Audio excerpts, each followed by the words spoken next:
함께 보실 하나님 말씀은 신약 성경 데살로니가 후서 1장입니다.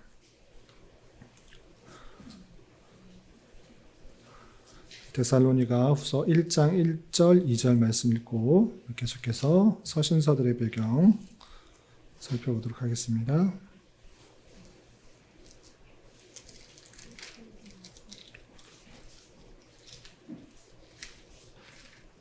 데살로니가 후서 1장 1절부터 2절까지 말씀, 신약 성경 334면 전후를 보시면 되겠습니다.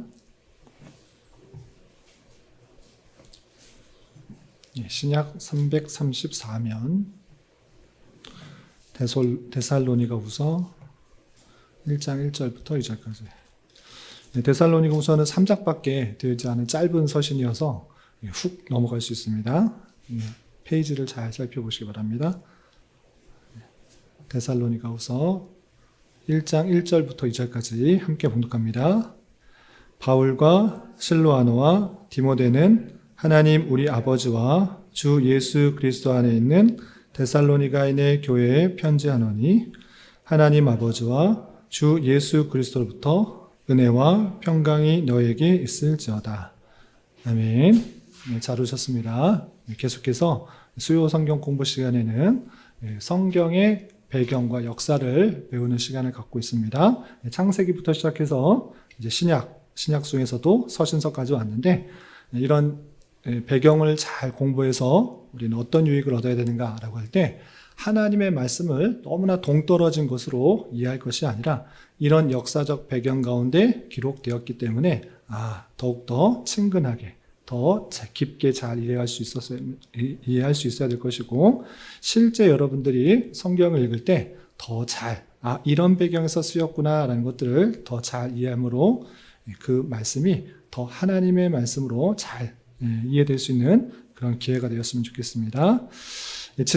지난주에는 설 명절 연휴여서 한 주 쉬었기 때문에 그 지지난주에 배웠던 내용들 다 잊어버리셨을 것 같아서 진도를 앞으로 쭉쭉 빼는 것이 중요한 것이 아니라 하나라도 더 잘 이해하는 것이 중요하니까 계속해서 복습해서 잘 이해하고 잘 정리, 내 것으로 만들고 이렇게 진도를 나갔으면 좋겠습니다.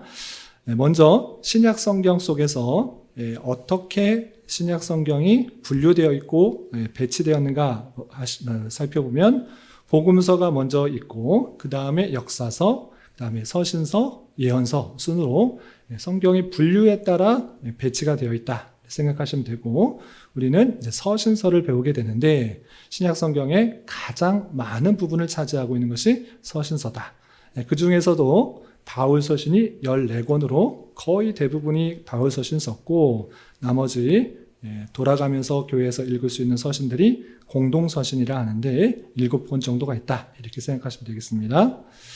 바울 서신도 어떤 순으로 14권이 쭉 기록되어 있는, 배치되었는가라고 할 때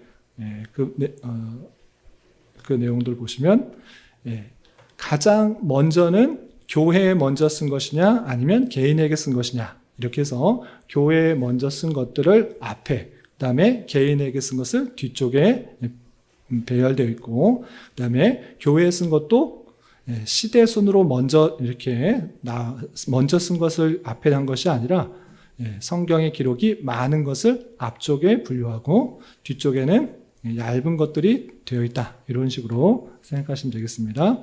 그리고 바울 서신이 기록된 순서는 1차 선교 여행 때 가장 먼저 갈라디아서가 쓰여졌을지 않았을까, 이렇게 추측하기도 하고, 또 2차 선교 여행 때는 데살로니가전서, 데살로니가 후서, 또 갈라디아서. 그래서 갈라디아서에 대한 그 주장이 여러 군데가 있습니다. 갈라디아서가 제일 먼저 쓰여졌다라고 하시는 분도 있고, 데살로니가전서가 가장 먼저 쓰여졌다, 이렇게 하는 사람들이 있는데 정확하게는 알 수 없습니다.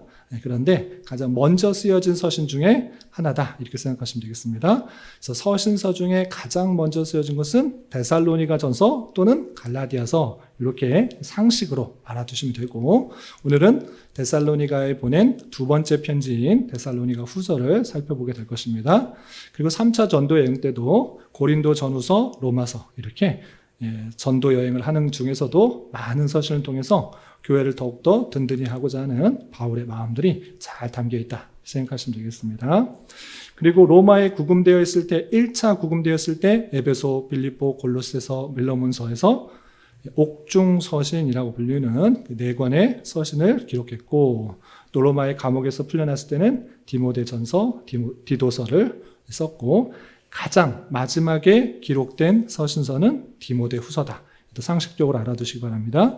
디모데후서를 보면 자신의 죽음이 얼마 남지 않았다라는 것들을 디모데후서에서 우리는 확인하게 되는 것입니다. 그래서 죽는 것을 얼마 남겨두지 않은 상태를 직감하고 유언적 편지를 쓴 것이 디모데후서다. 이렇게 생각하시면 되겠습니다. 그리고 데살로니가 오늘 후서를 살펴볼 텐데, 데살로니가 전서의 내용을 다 잊어버리지 않으셨겠지만 많은 부분들이 잊으셨을 것 같아서 복습을 하고 오늘 데살로니가 후서를 보도록 하겠습니다. 데살로니가 전서를 이해하지 못하면 데살로니가 후서가 별로 이해될 수가 없습니다. 거의 비슷한 시기에 기록된 내용이고, 데살로니가 전서의 내용들에 대해서 보충 설명하고 다시 확고하는 것이 후서이기 때문에 데살로니가 전서에 어떤 내용들이 있었는지 먼저 살피고, 그리고 후서를 살펴보도록 하겠습니다. 우리 지지난주에 배웠던 데살로니가 전서 다시 한번 복습하겠습니다. 기록자는 당연히 바울 서신이니까 바울이 기록했고, 그리고 수신자는 데살로니가인의 교회라고 데살로니가 전서 1장 1절에서 보면 알 수 있습니다. 데살로니가가 어디 있는가 지도를 통해서 다시 한번 확인해 보시기 바랍니다. 마케도니아의 아주 중요한 도시이자 항구 도시다라고 말했습니다. 그런데 이 데살로니가의 지리적 특징을 3가지로 좀 정리하면, 마케도니아의 수도이자 가장 번성한 항구 도시였고, 핵심 군사도로가 관통하는 아주 중요한 지역이었고, 정치적, 문화적 대단히 복잡하게 섞여 있는 다문화적인 그런 환경이었다, 이렇게 생각하시면 되겠습니다. 그래서 수도이면 당연히 도로가 많이 그쪽으로 이동할 것이고, 항구라면 당연히 여러 문화가 섞여 있을 것이다, 이렇게 생각할 수 있는 것입니다. 이런 지리적 특징을 머리에 염두에 두시고 데살로니가 전서와 후서를 읽어나가면 더욱더 좋을 것입니다. 그리고 기록 연대는 2차 전도 여행 시 고린도에 체류했을 때 기록했을 것이라고, 이것은 거의 확실합니다. 왜 그런가?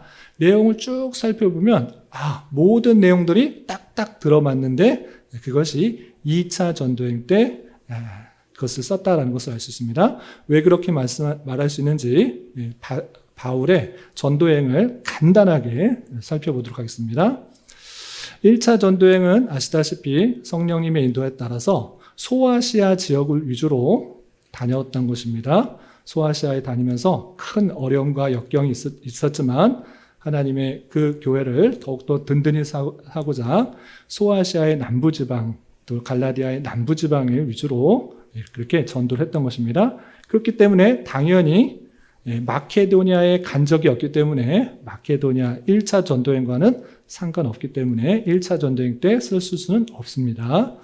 그 2차 전도여행 때 비로소 유럽, 그러니까 마케도니아 지역을 가게 되는데, 2차 전도여행은 육로를 따라서 소아시아 남부 지역, 갈라디아 남부 지역을 한참 돌아다니면서 1차 전도 여행지를 더욱더 굳건히 하는 가운데 성령 하나님께서 아시아에 복음 전다는 것을 다 막으시고 어디로 인도하시는가? 유럽으로 인도를 하시는 것을 경험하게 됩니다.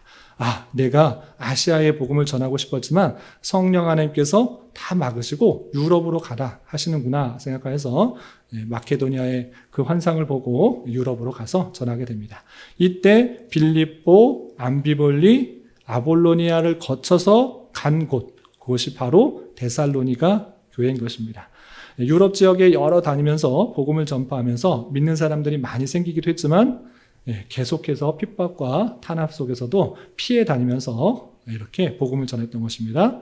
특별히 데살로니가 교회에 어떻게 복음을 전했는가?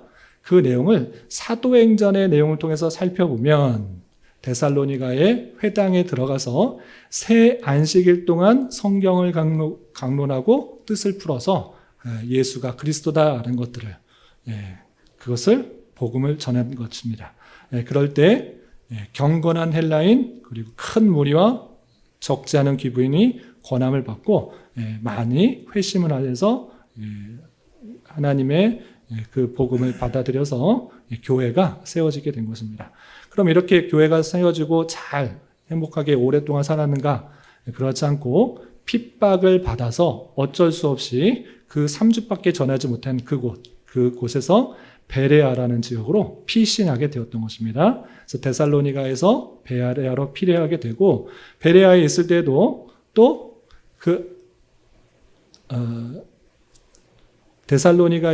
베레아에 있을 때도 데살로니가에서 있던 그 사람들이 쫓아와서 또 죽이려고 했던 것입니다. 그래서 급히 자신만 실라와 디모데는 거기 머물고 자신만 아덴까지 배를 타고 돌아오고 배를 돌아가는 그 편에 디모데와 실라를 빨리 돌아오게 해주십시오라고 그렇게 부탁을 하고 자기는 아테네에 머물게 되었던 것입니다. 그런데 아테네에 오래 있었지만 실라와 또 디모데는 오지 않아서 아테네에서 또 다른 곳에 이동하게 되는데 그것이 그 남부 지역의 아주 큰 항구 도시 고린도 지역이었습니다. 고린도 지역에서 머물면서 1년 6개월 동안 있으면서 아굴라와 브리스길라라는 천막을 만들면서 행하는 그 사람들을 만나서 아주 귀중한 동역자를 만났을 뿐만 아니라 실라와 디모데가 마케도니아로부터 내려와서 만나게 된 것입니다. 그래서 실라와 디모데가 마케도니아, 베레아뿐만 아니라 그리고 데살로니가 지역에 지금 어떤 일들이 있는지를 다 듣고 바울에게 말하게 된 것입니다.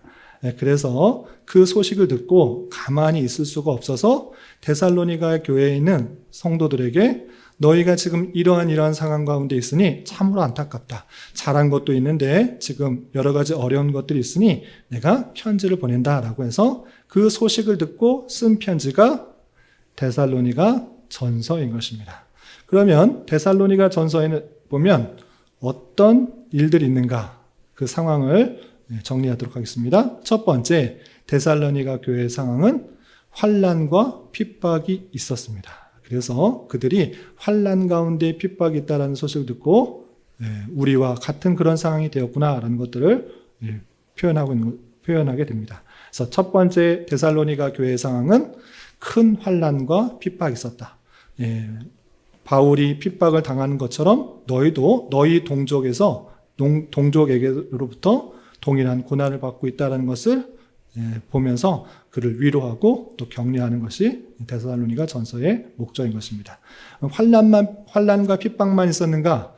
그렇지 않고 복음을 전했는데 3주밖에 전하지 못한 까닭인지 자신이 죽게 되면 어떻게 되는지 그리고 주님의 재림이 어떻게 되는지에 대해서 제대로 이해하지 못한 그런 사항들이 있는 것입니다. 그래서 바울은 데살로니가 전서를 통하여서 죽는 자들이 그냥 없어지는 것도 아니고 다시 살아나게 될 것이다. 그리고 주님께서 도적과 같이 그때는 알 수 없으나 주님께서 다시 오실 것이다 라는 그 내용들을 잘 알려주게 되는 것입니다. 그리고 그 데살로니가 교회 또 항구라는 독특한 특성 때문에 대단히 거룩하지 못한 그런 모습들이 있는 경우가 있는데 그런 모습들 가운데 거룩한 삶을 살아갈 것을 당부하는 내용이 데살로니가 전서다라고 생각하시면 되겠습니다. 이제 좀 정리가 되셨죠?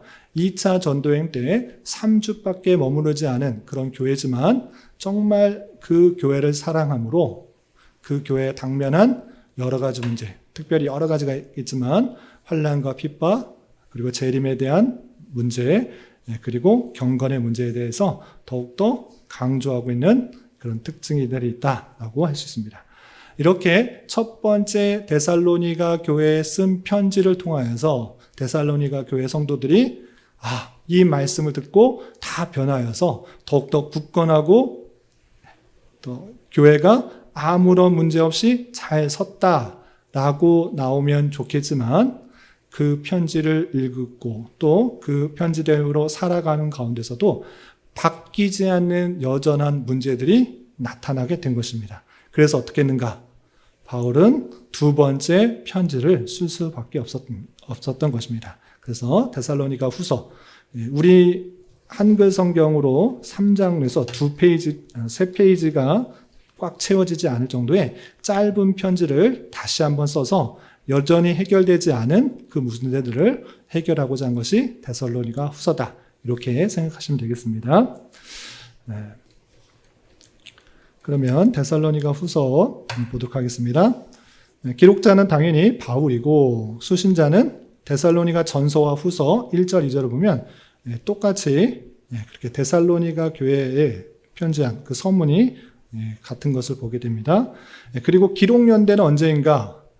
이것은 정확하게는 알 수 없으나 내용을 쭉 읽어볼 때 첫 번째 보낸 그 상황과 두 번째 보낸 상황이 상당히 유사한 것으로 살펴보아서 2차 전도행 시 고린도 체류 중에 같은 시기에 썼을 것으로 생각하는 것입니다.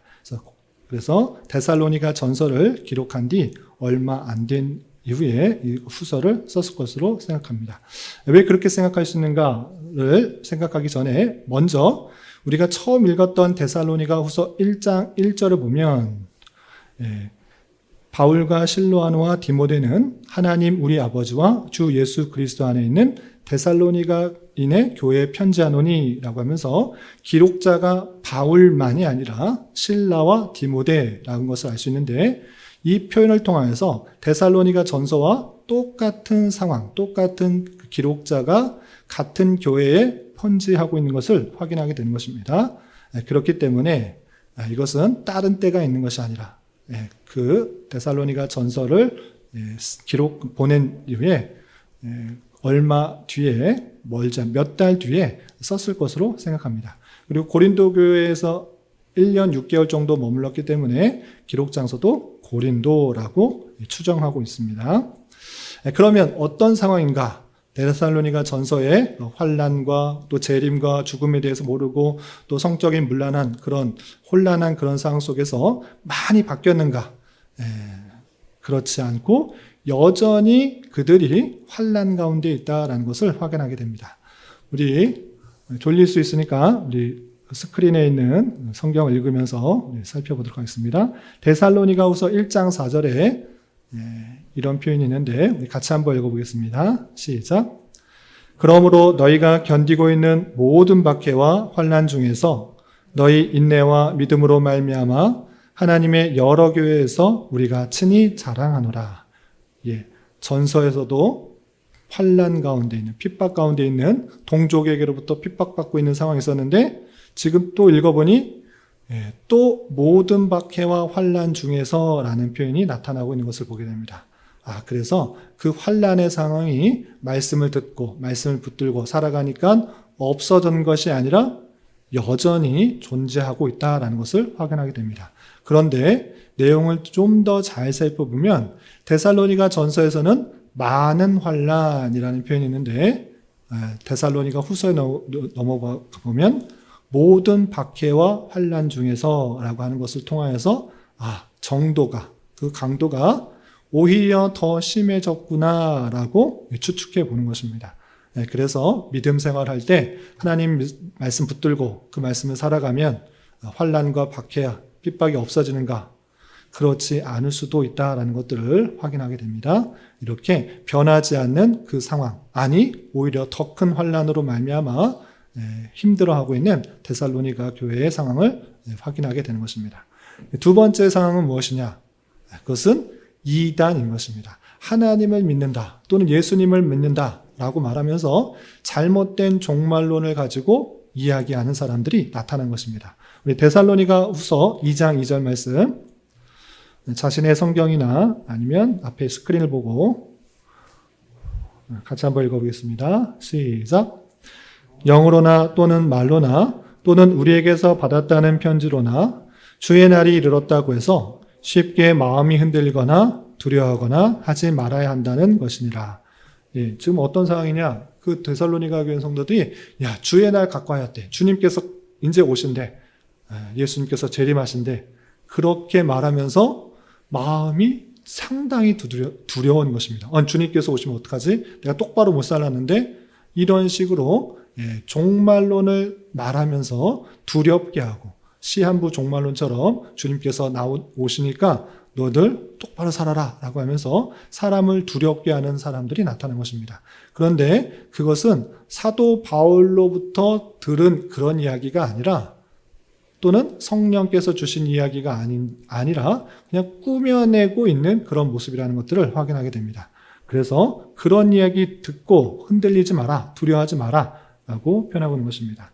이렇게 데살로니가 교회는 주의 날이 이미 이르렀다라고 하면서 이 주의 날, 종말에 대한 잘못된 이해로 말미암아 시한부 종말론 같이 재림에 대한 잘못된 사상이 전파되어 있어서 마음이 흔들리고 두려워하고 있는 상황 가운데 있다는 것을 확인하게 됩니다.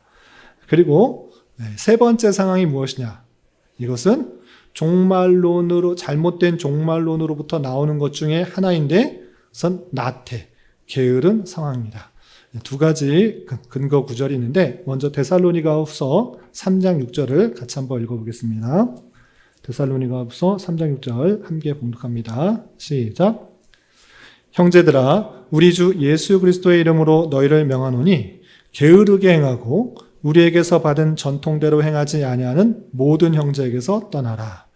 게으르게 행하는 사람이 나타난 것입니다. 주님께서 다시 오시는데 주님께서 오실 날이 얼마 남지 않았는데 내가 뭐 이렇게 열심히 일해? 열심히 수고해도 지금 돈 받아도 그 쓸데도 없는데 이런 거 다 쓸데없다. 그냥 먹고 쉬고 편하게 즐기자. 이렇게 게으르게 행하는 사람들이 나타난 것입니다. 또한 데살로니가후서 3장 11절 비슷한 표현인데요. 함께 읽어보겠습니다. 시작. 우리가 들은즉 너희 가운데 게으르게 행하여 도무지 일하지 아니하고 일을 만들기만 하는 자들이 있다 하니 게으르게 행하여서 맡겨진 일들을 행하지 않고 오히려 이것저것 문제만 일으키고 일만 만드는 사람들이 나타나게 된 것입니다. 왜? 주님께서 다시 오실 재림이 얼마 남지 않았다고 하며 도적같이 일한다고 하니 이제 종말의 때라고 하니 이거 무엇 하려고 열심히 하느냐? 이제 대충 살다가 그냥 주님께서 오시면 그냥 우린 주님께 가면 된다라고 말한 사람이 있는데 그런 것 잘못된 사상이다라는 것입니다. 이렇게 데살로니가 교회에 여전한 환란이 있고 또 이단이 나타나고 또 게으르게 나타나는 그런 상황 속에서 바울 사도는 고린도에 있으면서 바뀌지 않은 여전히 문제가 되는 그런 상황 속에서 데살로니가 교회에 편지를 쓰고 있는 것입니다. 특별히 사도 바울의 형편을 잠깐 살펴보면 사도 바울도 여러 가지 어려운 형편이라는 것들을 확인하게 됩니다. 데살로니가후서 3장 1절부터 2절까지 제가 한번 읽어보겠습니다. 끝으로 형제들아 너희는 우리를 위하여 기도하기를 주의 말씀이 너희 가운데서 같이 퍼져나가 영광스럽게 되고 또한 우리를 부당하고 악한 사람들에게서 건지옵소서 하라. 믿음은 모든 사람의 것이 아니니라 라고 하면서 여전히 사도 바울도 부당하고 악한 사람들에게 핍박을 당하고 또 고난을 당하고 있는 상황이라서 우리를 위하여서 더욱더 잘 기도하여서 핍박과 환난, 그 부당하고 악한 사람들에게서 건져서 하나님의 말씀이 온전히 퍼져나가게 해달라고 기도를 부탁하고 있는 모습을 보게 됩니다. 이렇게 믿는 교회, 데살로니가의 교회뿐만 아니라 복음을 전하는 그 사역자에게도 많은 환난과 핍박 속에서도 특별히 데살로니가의 그 교회가 변하지 않는 여러 가지 문제 속에서 권면하는 내용이 데살로니가 후서인데 그럼 어떤 권면들이 있는지 내용을 잘 살펴보겠습니다. 데살로니가 후서 1장 5절 아까 환난과 핍박 가운데 있었다고 그랬는데 어떻게 교훈하는지 데살로니가 후서 1장 5절 함께 봉독합니다. 시작. 이는 하나님의 공의로운 심판의 표요 너희로 하여금 하나님의 나라에 합당한 자로 여김을 받게 하려 함이니 그 나라를 위하여 너희가 또한 고난을 받느니라. 고난을 받는 그 모습 속에서 어쩔 수 없다 이렇게 말하지 않고 이것은 하나님 나라에 합당한 자로 여김을 받게 하려 함이라 라고 표현하고 있습니다. 하나님 나라에 합당한 자, 그 모습 속에서는 환난과 핍박 속에서 더욱더 그 신앙이 견고해지고 그리고 알곡과 가라지가 그렇게 구별되는 그런 일들이 있는 것입니다. 그래서 바울 사도는 그 나라를 위하여서 하나님 나라를 위하여서 너희가 또한 고난을 받는 것이다 라고 표현하고 있는 것입니다. 그래서 우리가 이 땅을 살아가면서 믿는 자들이 항상 기쁘고 즐겁고 행복한 일만 있는가? 그렇지 않는 일도 있다라는 사실들을 잊지 말아야 될 것입니다. 믿지 않는 자들로부터 무시를 당하고 조롱을 받고 오히려 환난과 핍박을 당하는 날이 우리나라에는 잘 드러나는 것 같아 보이지 않지만 멀리 떨어져 있지 않는 그런 북한을 봐도 또 중국을 봐도 사회주의 국가나 또 이슬람 국가나 여러 가지 핍박과 탄압 속에서 신앙생활을 하고 있는 사람들을 보게 되는 것입니다.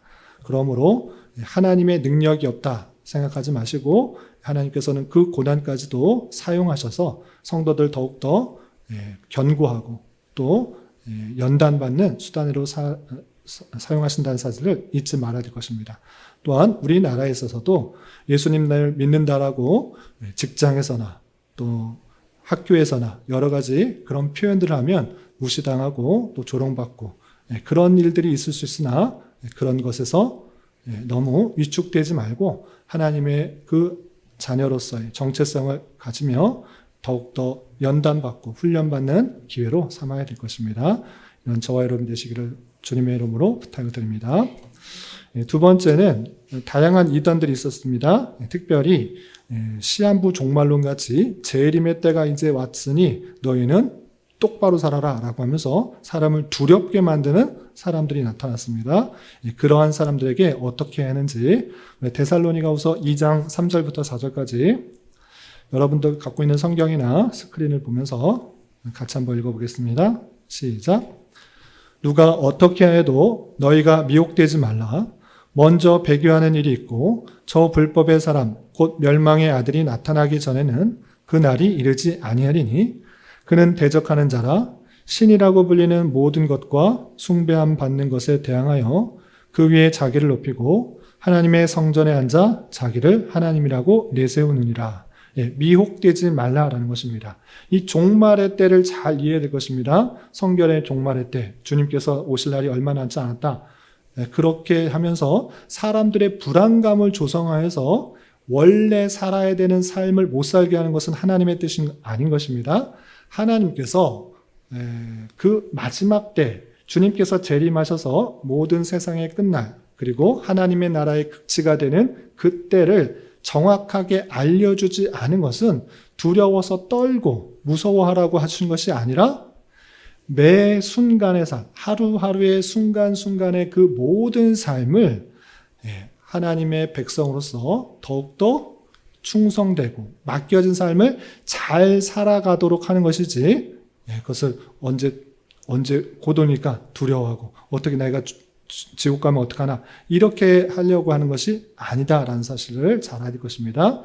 그래서 성경에서 나오는 여호와의 날, 종말, 마지막 때 이런 표현들은 예수 그리스도께서 이 땅에 오심으로 이미 시작되었고 주님께서 재림하심으로 말미암아 완성되는 이미 왔지만 아직 완성되지 않은 그 기간을 말하는 것이라는 사실을 잘 알아야 될 것입니다.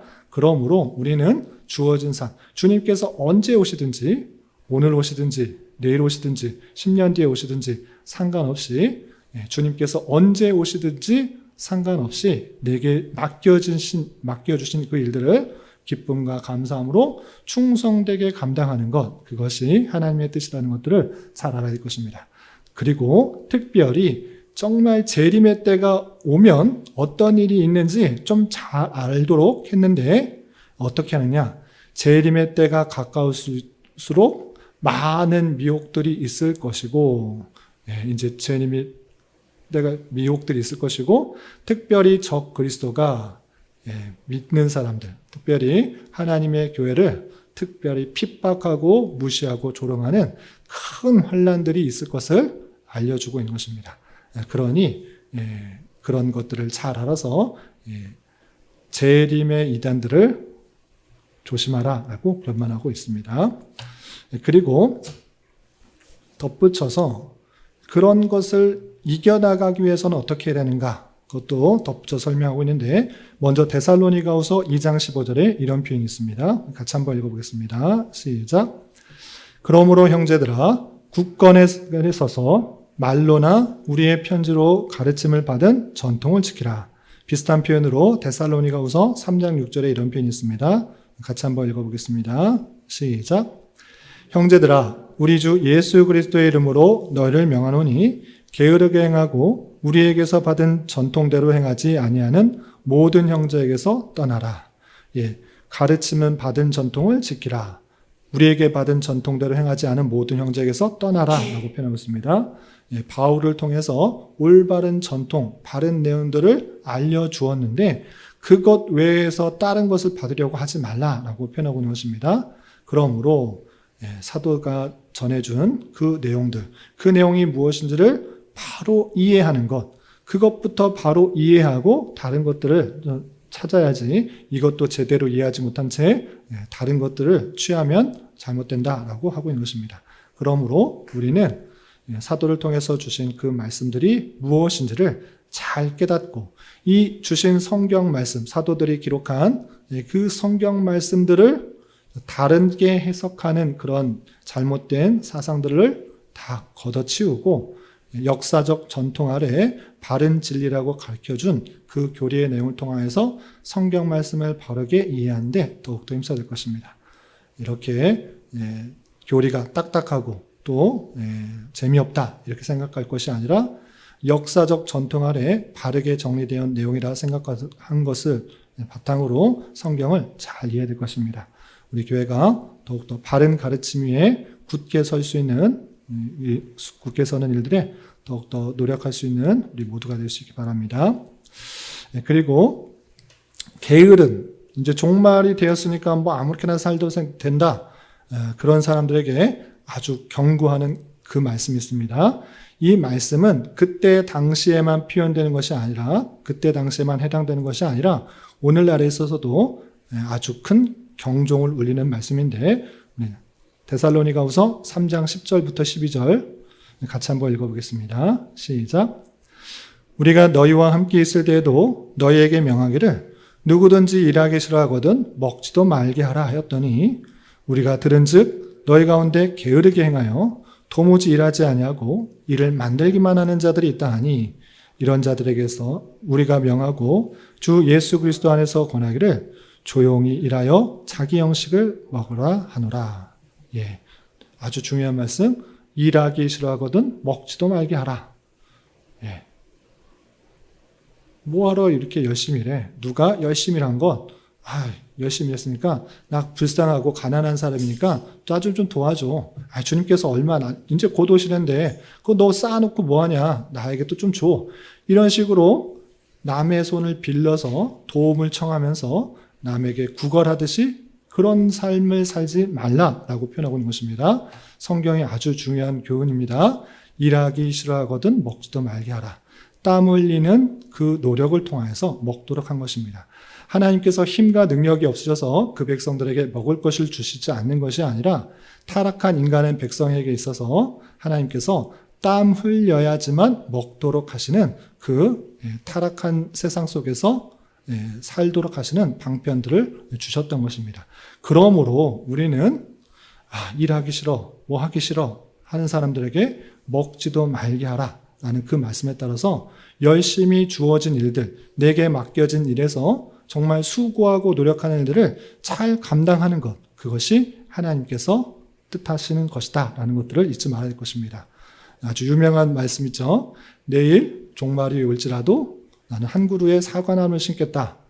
종말이 오면 꼭 사과나무를 심어라. 이런 얘기를 하자는 것이 아니라 종말이 어느 때 오든지 간에 나는 내가 마땅히 해야 될 일들을 감당해야 된다는 것입니다. 이 자세가 아주 중요한데 오늘날에 복지 국가가 되면 될수록 선진 국가의 유럽에 아주 복지가 잘 되어 있는 여러 나라들을 보면서 사회 복지가 아주 잘 되어 있으니까 아무 일 하지 않고 나라에서 주는 돈으로 편안하게 살 수 있는 그런 모습들 가운데, 물론 그것이 좋은 사회 보장이 잘 되는 그런 모습 가운데 어렵고 힘든 사람들에게 많은 도움을 주기도 합니다.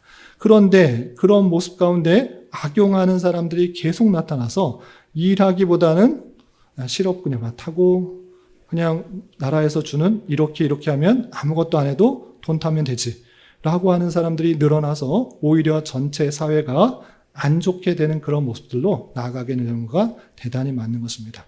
이런 악한, 부패한, 그런 타락한 그런 본성을 일깨우는 모습들, 그 말씀들을 잘 살펴야 될 것입니다.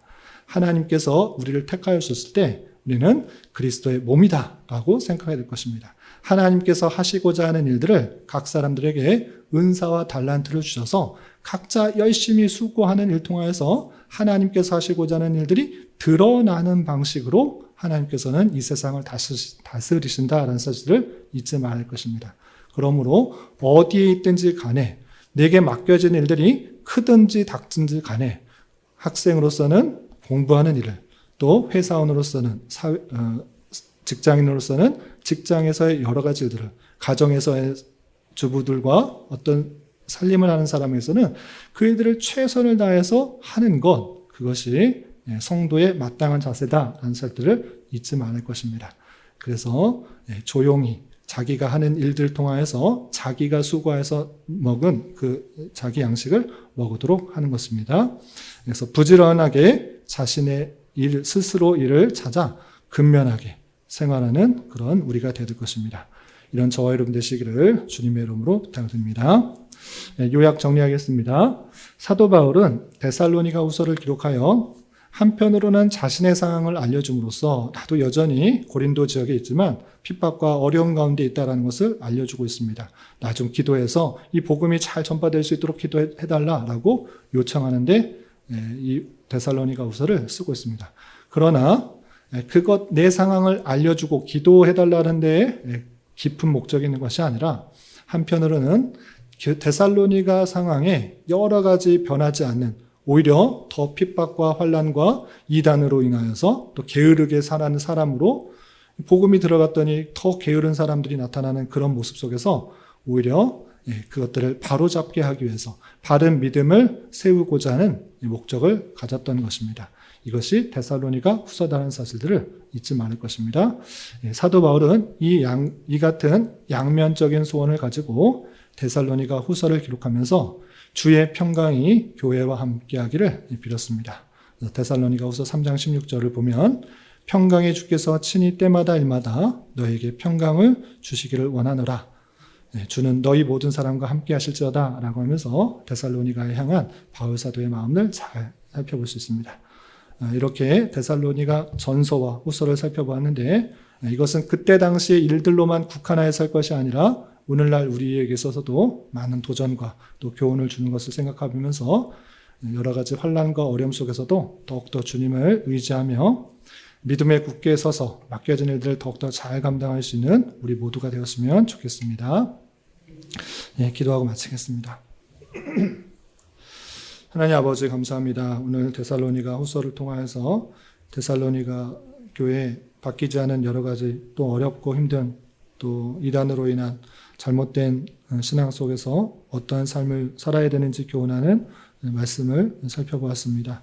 이런 말씀의 교훈에 따라서 우리 또한 믿음 생활하는 데 있어서 다양한 환난과 핍박이 있는 줄 알아 그런 상황들이 찾아올지라도 너무 낭망하고 좌절할 것이 아니라 더욱더 주님만을 의지하며 신앙의 훈련과 연단의 과정으로 삼게 하여 주시고 바른 신앙의 전통 아래 다양한 이단과 또 세상적인 교훈과 사상들을 잘 분별하여 하나님의 말씀에 굳건하게 서게 하여 주시고 우리에게 맡겨주신 일들이 주님께서 주신 일인 줄 알아 충성함으로 또 근면함으로 또 땀 흘려 열심히 일함으로 잘 감당할 수 있는 우리 모두가 될 수 있도록 인도하여 주시옵소서. 주님께서 또 우리 교회를 이곳에 세워주셨사오니 이곳에서 진리의 말씀이 온전히 선포되게 하여 주시고 그 말씀을 통해 힘을 얻고 위로를 얻고 능력을 얻어 또 각자의 자리에서 주님의 뜻을 온전히 이루기에 힘쓰는 자 되게 하여 주시고, 특별히 교회 내 육체의 질병과 연약함으로 병원에 치료를 받는 여러 성도들과 그 가족들이 있사오니 주님께서 건강 회복시켜 주시고 또 건강한 모습으로 또 주님의 복들을 많이 누리며 늘 기쁨과 감사가 끊이지 않는 성도들 될 수 있도록 인도하여 주시옵소서. 또 이 자리에 함께한 교회 학교 친구들 이제 곧 개학과 입학을 하게 되는데 주님께서 지혜와 능력을 더하셔서 맡겨진 학업들 잘 감당케 하여 주시고 키가 커감에 따라 하나님을 아는 지식과 지혜가 풍성해져서 주님의 교회에 또 선한 도구로 쓰임받을 수 있도록 은혜를 더하여 주시옵소서. 돌아오는 주일에 있게 되는 성찬 예식 가운데 주님께서 함께하여 주시고 또 온 성도들이 은혜를 사모하며 기도로 준비할 수 있도록 인도하여 주시옵소서. 예수님의 이름으로 기도 올리옵나이다. 아멘.